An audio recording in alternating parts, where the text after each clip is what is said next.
రోజు కొత్త డిస్కమ్ రైతు పవర్ డిస్ట్రిబ్యూషన్ కంపెనీ అనే పేరు మీద రాష్ట్ర ప్రభుత్వం ఏర్పాటు చేసుకుని నిర్ణయం అప్పుడే తీసుకొని ఇవాళ ఏఆర్సీ లో పెట్టిన పబ్లిక్ హియరింగ్ ఏదైతుందో దానికి మేము మా బీఆర్ఎస్ పార్టీ తరఫున కేసీఆర్ గారి ఆదేశాల మేరకు నేను వ్యవసాయ శాఖ మాజీ మంత్రివర్యులు పెద్దలు నిరంజన్ రెడ్డి గారు మా ఇతర మిత్రులు చైర్మన్లు ప్రజాప్రతినిధులు మా వాదన వినిపించడం కొరకు మా అభ్యంతరాలను చెప్పడం కొరకు దాంట్లో హాజరు కావడం జరిగింది. మేము చాలా స్పష్టంగా చెప్పినాం, అది రైతు డిస్కమ్ అనేది అయితే వాళ్ళు పేరు పెట్టినరో ఆర్డి రైతు పవర్ డిస్ట్రిబ్యూషన్ కంపెనీ అయితే పెట్టినరో దాంట్లో 2 అక్షరాలు మర్చిపోయినరు. రైతును ఉరివేసే పవర్ డిస్ట్రిబ్యూషన్ కంపెనీ అది. రైతులకు ఇచ్చే ఉచిత విద్యుత్తును లేకుండా చేసి రైతును చీకట్లకు నెట్టడానికి ఏర్పాటు చేస్తున్న డిస్ట్రిబ్యూషన్ కంపెనీ కొత్తది.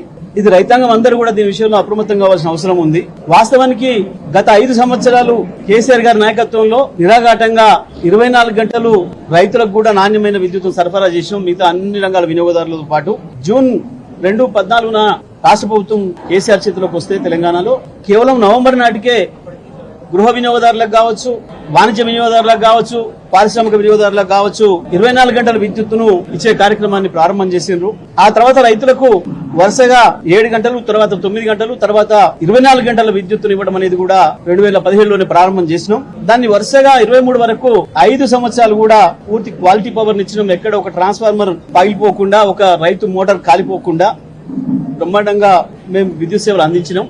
కానీ వాళ్ళు వచ్చిన ప్రభుత్వం ఇది కేవలం ఒక చీకటి ఒప్పందాలతోని ఈ సబ్సిడీలను ఖతం చేయాలి, ప్రత్యేకించి రైతులకు ఏదైతే ఉచితంగా ఇస్తున్నామో దీని నుంచి తప్పించుకోవాలన్న ఉద్దేశంతో వాస్తవానికి ఏదైతే పేమెంట్స్ వస్తాయో రెగ్యులర్ గా వసూలు ఏదైతే జరుగుతాయో ఆ కనెక్షన్లన్నీ వేరు చేసి కేవలం సబ్సిడీలు ఇచ్చే కనెక్షన్స్ ను వేరు చేసి ఒక పథకం ప్రకారం వాటిని వేరే వాళ్ళకి అప్పచెప్పడం కొరకు పూర్తి ప్రైవేటీకరణ చేయడం కొరకు చేసే కుట్రలో భాగంగానే ఇవాళ ఈ 3వ డిస్కమ్ ప్రతిపాదన తప్ప ఇంకోటి కాదు.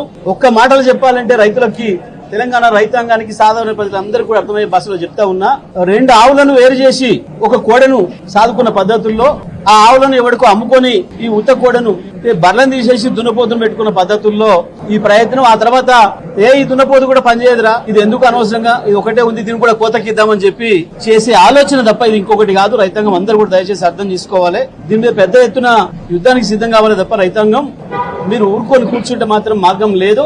ఈ ప్రభుత్వం ఇదే పద్ధతిలో దుర్మార్గంగా ముందుకు పోతుంది.